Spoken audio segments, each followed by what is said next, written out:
Okay, in this video I'm going to show you how you can fix input delay on the Nintendo Switch Fortnite. So I'm going to show you two things that you can do.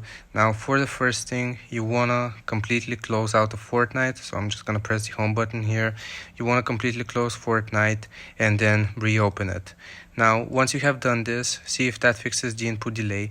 If it doesn't, then you can restart your console altogether. So just press this button right here, press and hold onto it for a little bit, just like that, and you will see sleep mode power options. So you want to go into power options like that, press the power options, and you will select restart.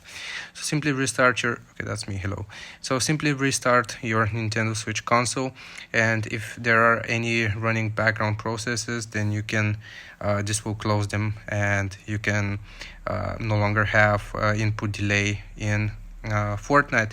And another thing that you can try doing is using an Ethernet connection. If you're using Wi-Fi, this should fix the issue.